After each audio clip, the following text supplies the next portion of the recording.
All right, guys. So as I was saying, if you use this table and you use this table to calculate the mean, you would actually get the same values for your mean, or the same value for your mean as the one that you would have used when you're doing the assume mean. Right? So the assume mean method only just give you another way of doing the same calculation. All right. So let me see the hands of those who are okay with the two methods, if you're clear on how to do them.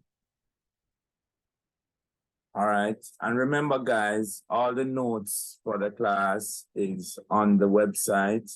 All you need to do when you go at the main menu, you look at class notes, you click on them. You have term 1 and term 2. Now we're in term 2, so these notes would be in term 2.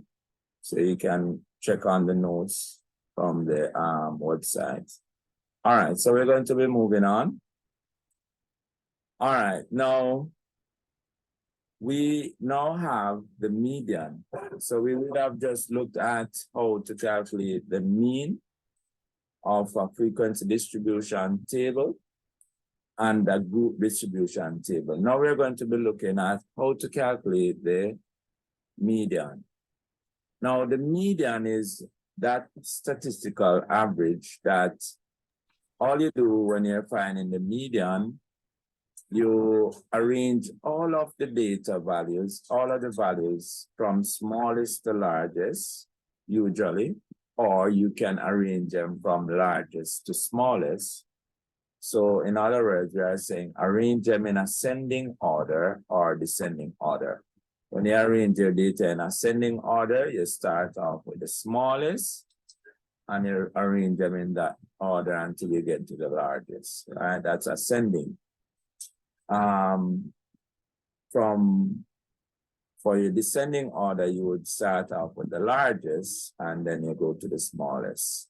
So most often though, we oftentimes arrange them in ascending order. Now, once you have arranged your data in ascending order, all you need to do to find the median, you pick out the value that is in the middle.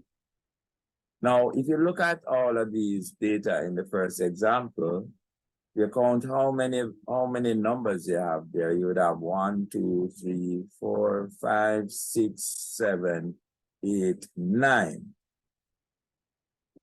Now, the middle number of all these numbers would be 6. All right. 6 would be the middle number. What you notice about the middle number, though, is that if you count the numbers to the right of the middle number, and you count the numbers to the left of the middle number, you're supposed to have the same amount of numbers. So from the middle number, you count the numbers to the right. So you have 1, 2, 3, 4. So you should have 4 to the right.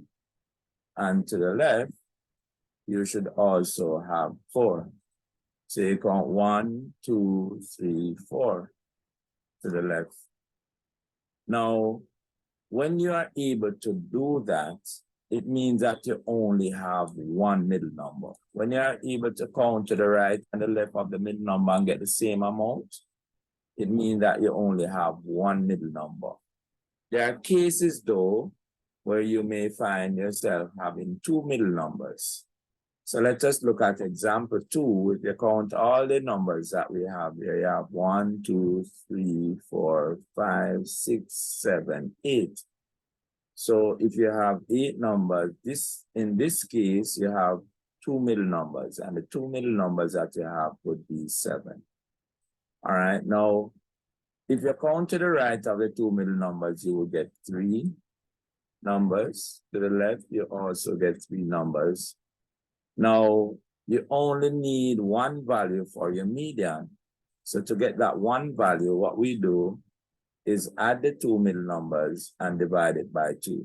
So if you add the 7 plus the 9, you get 16, and you divide 16 by 2, you get 8. So our median in this case would be 8. But for the first example, the median would just only be 6 because you have one middle number.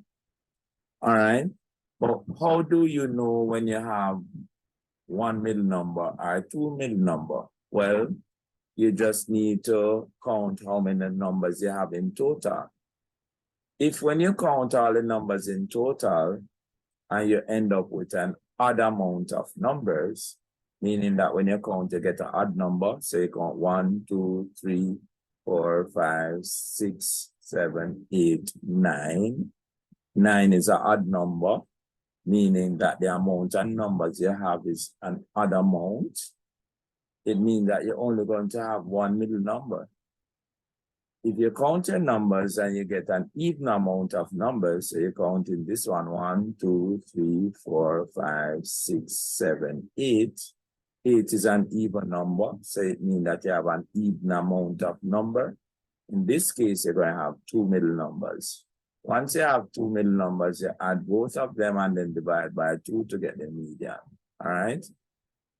Is that clear, all of you? Let me see your hands if you're understanding what I'm saying to you. It's all clear, just show your hands. All right, is there anybody who is not clear? All right. So now, this is how we would generally find the median for a group of data. All right. Now, we can have our data arranged in tables just as the ones that we were looking at before. So our data can be arranged in tables of frequency distribution or group distribution. So just like this one now, we would have to look at this table and try to determine the median. Now, I'm going to give you a chance to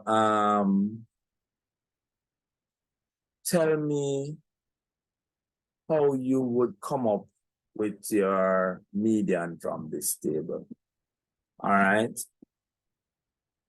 Miss Cox, give me an idea how you would calculate your median from this table. Sir, you find the middle number between 1 and 30, which is 15 and 16. No, sir. I'm not sure, sir. Yeah. Sir, Right. first you find the middle number between 1 and 30. But why you say between 1 and 30? Is it between 1 and 30? Don't pay attention to what is on the slide. Just try to work with the table by yourself and see whether or not you could decide what your median is. Okay, sir. Because remember, it's the same principle. You're trying to find a number in the middle. But the question you should ask yourself is how many numbers you have in total. How many numbers you would have in total, Ms. Cox? Sir, 6. All right. So anybody else agree with Ms. Cox having 6 numbers? All right, Ms. Mewa. All right, Ms. Cabrera. All right.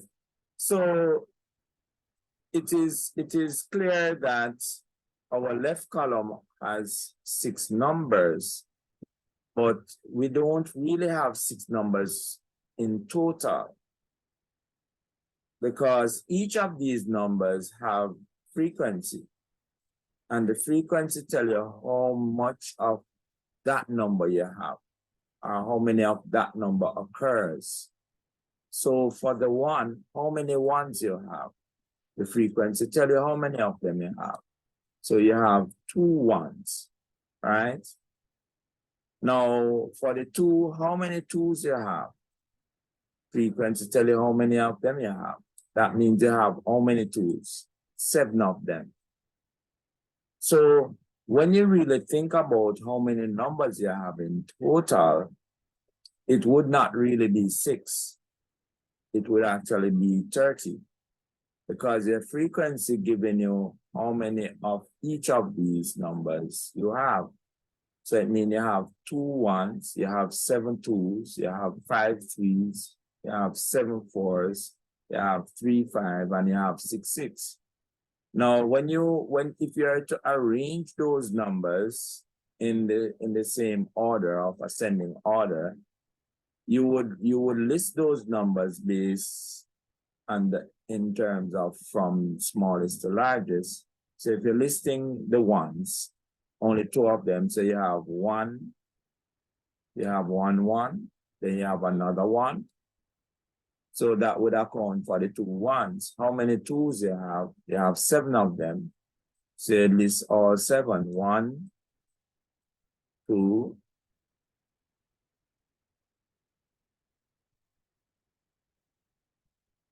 so we have 2, and then now another 2. We have 3 twos, another 2.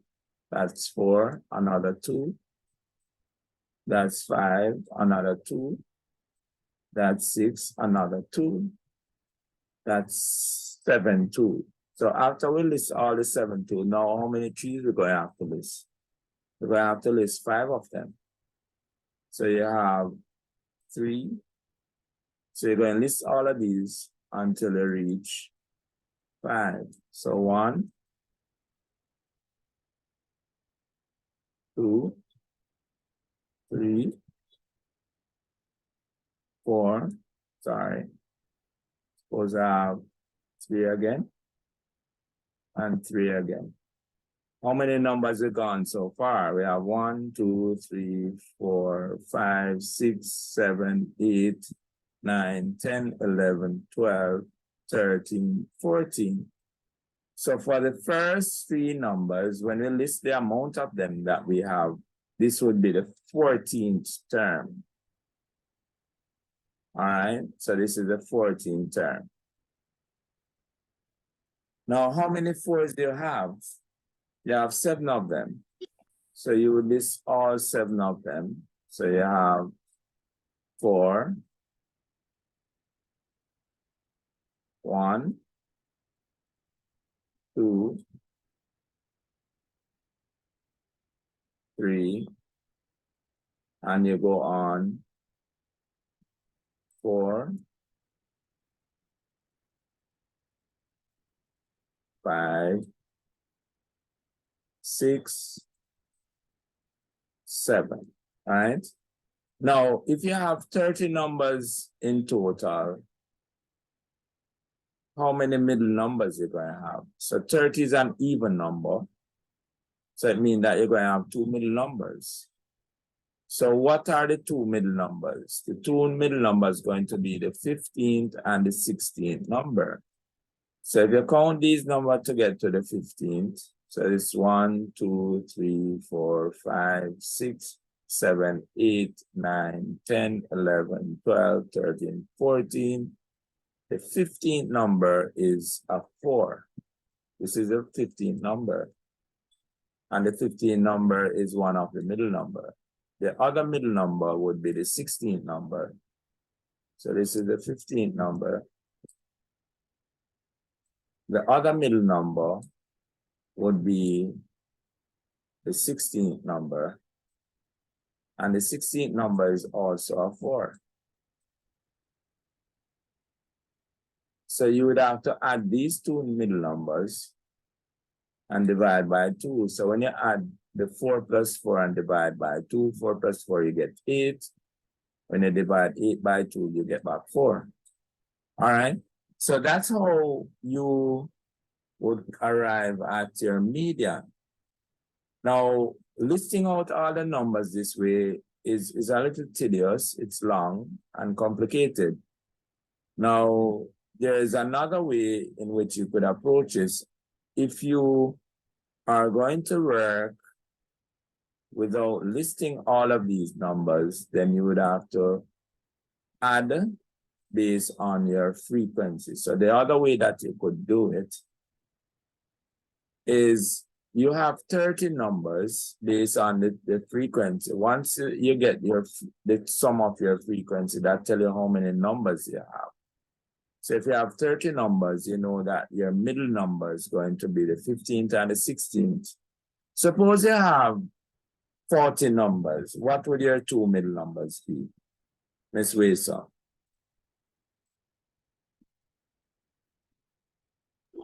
20 and 21, sir. The 20 and 21. That means you would want to find the 20 and the 21 term, and then you would add those and divide by 2. All right, so for this set of values, let me clear this and approach it now from the table. So we have 30 numbers, and we know that there are 2 middle numbers, and it has to be the 15th, because 15 is half of 30. So the 15th and the 16th term. All right, that's how you find the middle numbers like this. So if you have 60, the 2 middle numbers, you find half of 60, you would get what? 30. So 30 would be one of the middle number, and 31 would be the next middle number. We have 30, so we divide 30 by 2, we get 15. So 15 going to be one of the middle number, and 16 going to be the next middle number. So if we know that one of our middle number is a 15th number, it means then we add our frequency till up until we get to 15. So if you add, let us add, so we say 2 plus 7 give you what? 9. And then 9 plus 5 give you what? 14. So when you add up all of these, you would be up to the 14th number, right? Because you add the frequency, remember the middle number going to be the 15th number. So when you add these and get to 14th, or the 14 here, it means your 14th number would be a 3, right? Because you add up all of these 3, which represent the frequency for the first 3 values. So your 14th number would be a 3. Now, if you add this 7 to the 14th, you would go way past the 15th term, because 7 and 14 would give you how much? That would give you 7 and 14, guys. That's 21. Yes, sir. Right. So you would go on way to the 21 term, but you're not interested in the 21 term. You are only interested in the 15th and the 16th term. Now, this 7 tells you that all of the numbers up to the 21 term going to be a 4. Right? Because 4 occurs 7 times. So after the 14th term, the next term, the 14th term going to be a 3, but the next term, which is the 15th term, going to be a 4. And the 16th term also going to be a 4. So right at this point, you know that the 15th and 16th term going to fall right here. So your 15th and 16th term. So your 15th and your 16th term going to fall here. So what that tells you now? It tells you that your 15th and your 16th term is a 4. So you would take out your 15th term to be a 4. So this would be a 4. The 16th term would be a 4. And now you want to add these 2 numbers and divide by 2. And you add 4 plus 4, you get 8. You divide 8 by 2, you get 4. So that's how you could approach it from the table instead of listing out all of the numbers based on their frequency. Let me see the hands of those who understand what I was explaining with the table.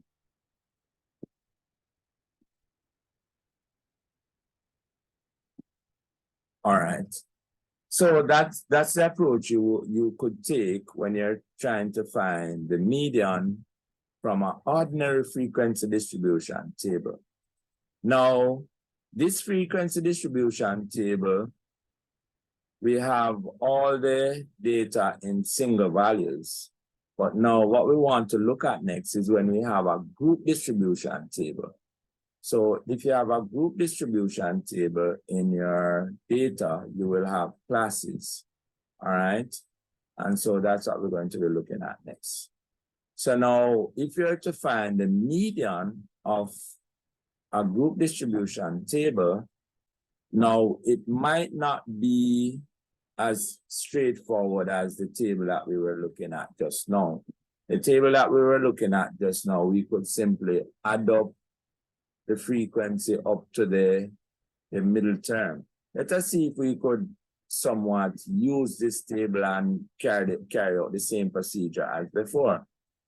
Suppose we want to find the middle terms of this data. First, what we would have to do, we would have to add up the frequency. If you add up the frequency, what you get? What is the total you get for your frequency?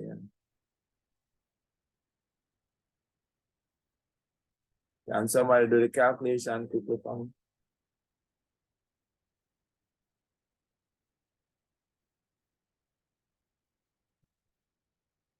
Let's weigh some. 100. All right, 100. All right, so your frequency here, when you add them, you get 100. What that tells you about your middle term? How many, what would be your middle term? How many middle terms you have though? Because 100 is an even number, that would indicate how many middle terms you're going to have.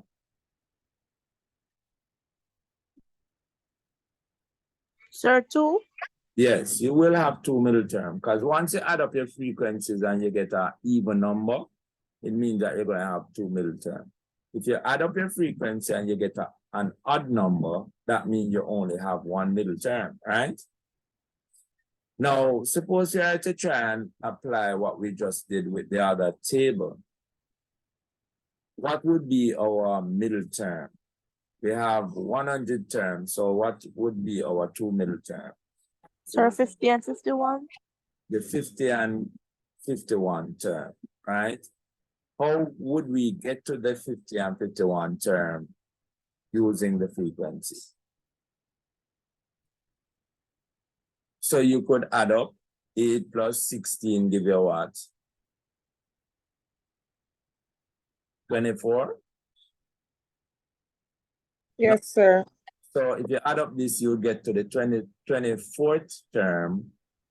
The 24th term would fall within this class, but we are not interested in the 24th term. We want to get to what? The 50th term. So 24 and 43 give you how much? 67, sir. 67? Yes, sir. 24 plus 43, you say? Right. So this would have gone way past the 50 and 51 term. But what it also tell you that the 50 and 51 term would fall within this class. That means 50 and 51 term would be a number between 160 and 164. But the problem here, which of the numbers between 160 and 164? That's a problem. We don't know which of them to pick out to give you the 58 and 51 term. So you see, to use that approach with this table, going to put us in problem. All right. So in order to solve that problem, we use what we call, we have to construct a cumulative frequency distribution table. And then now we have to now plot this frequency distribution table. We plot from the table, we plot a graph. And from the graph, we are going to draw the curve. And from that curve, we are going to use the curve to determine the mean. So let us take the approach now of how to find the median in this group distribution table. Now, so we're going to start out by looking at first how to construct our cumulative frequency table. All right. Now, this is what our cumulative frequency table look like, but let us go back to the previous table and see how to construct it. All right, so when we are constructing our frequency table, our cumulative frequency table, we will need a column. We need a column based on our class values. So we need a column for our class values. And I'm going to squeeze that column right here. All right. So we need a column for our class values. And we need another column for our cumulative frequency values. So we're going to squeeze that column here. Now, the column that we put here to represent our X values, we can either use the class midpoint, or we can use the class boundary. Now, oftentimes, we will use the boundary values because the boundary values give you a more clearer picture, and it's a little easier to plot, all right? So our boundary values, we would have met boundary values before, and we would have learned how to calculate boundary values. So we are going to use this column to be our boundary values. All right, so the writing not working out so well here. So I'm just going to put bound, meaning boundary values. Now our boundary values, we're going to also refer to it as our X values. Now, we would have looked at how to calculate boundary values in the previous class.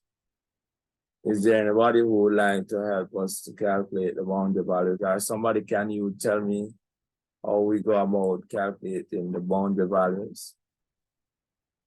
Anybody?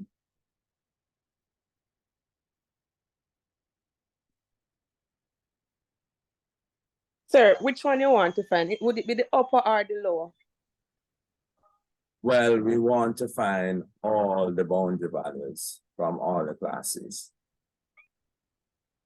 So we are not just singling out one class, we are looking for all the boundary values. Anybody? And that would be the upper boundary for each class, right, sir? All right. So if you're doing all the boundaries, remember that the upper boundary subtracted by the lower boundary. all right. So remember that when we are dealing with individual class, you may have boundary values that are shared, right? Mm-hmm. You may have the boundary value for one class, which is a lower boundary value for one class, may also be the upper boundary value for the next class. All right, you get what I'm saying? Upper boundary value for one could be lower boundary value for the next.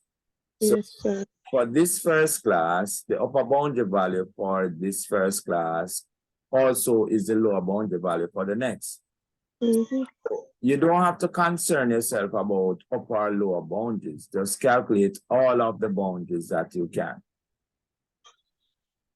So anybody remember how to calculate the boundaries? Sir, it's upper limit of class with lower limit of the following class. You add both of them and then you divide it by 2. Right. So the upper limit of one class with the lower limit of the next class, and you divide them by 2. Mm-hmm. That would be the upper boundary. Right. So, but the trick is though, for the cumulative frequency, the trick is the first class that we have in our table, we're not going to treat it as our first class. The first class that we have in our table, we're going to actually treat it as the second class. So treating this one as the second class, what would that tell you? If this is the second class, then what would be our first class? 149.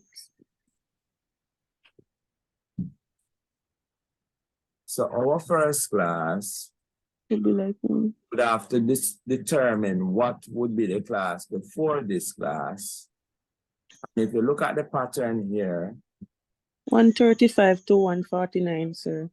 So if you look at this value, then the value above that in this is the lower limit for this class, but the upper limit for the class before would just one difference from this. So this is 154, the next one is 155.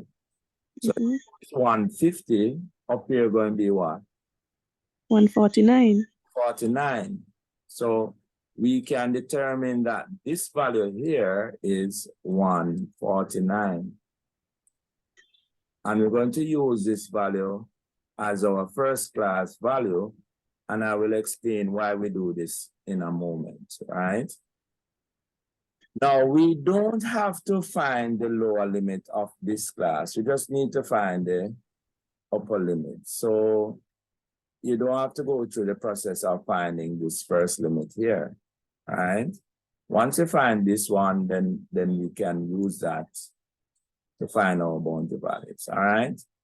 So you don't have to find this first limit for this first class that we're working with. All right, so having done that now, Ms. Waysam, what you say that was what was the procedure to find the boundary values? Upper class limit, sir, with the lower class limit of the following class, you divide by 2. All right, so the upper limit of one class with the lower limit of the next class, and you divide by 2. So if you add 150 plus 149 and you divide by 2, what do we get?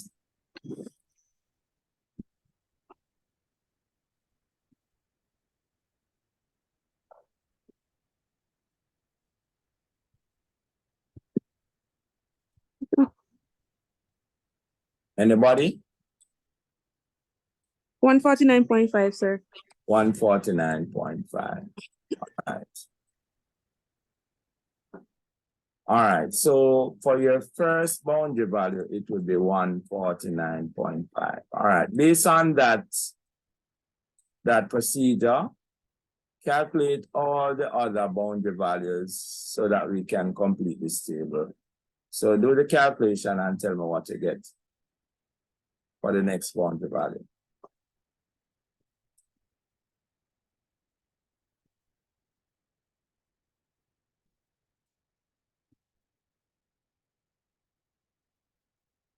Nobody get the next boundary value? So you would add these two and divide by 2. I keep on adding. 154.5, sir. So this is 154.5.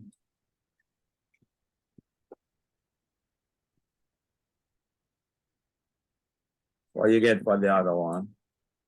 159.5. 159.5. What you get for the other one? 164.5. All right, so it's 159.5. Give me a second. The other one is 164.5. 64.5. All right. 164.5.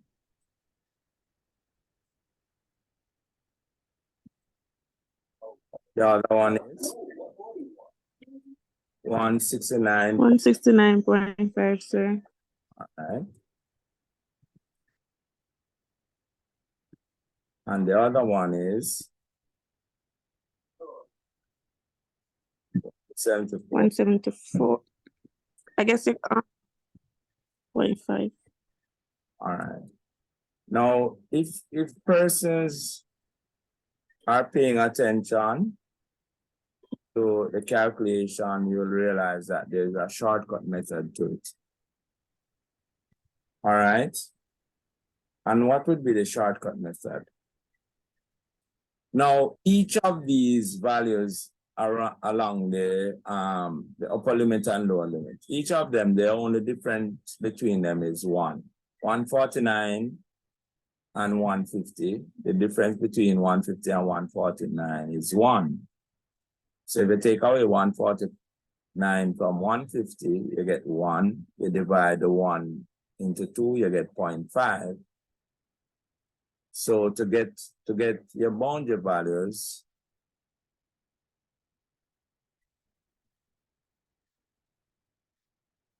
the 0.5 that you would have calculated just now, you simply just add it to all of these values in the right column. So if you add 0.5 to all of these, you see you get all the boundary values. So you get 149.5, 154.5, 159.5, and so on. Is that clear, guys? Everybody see that? Raise your hand if you see that.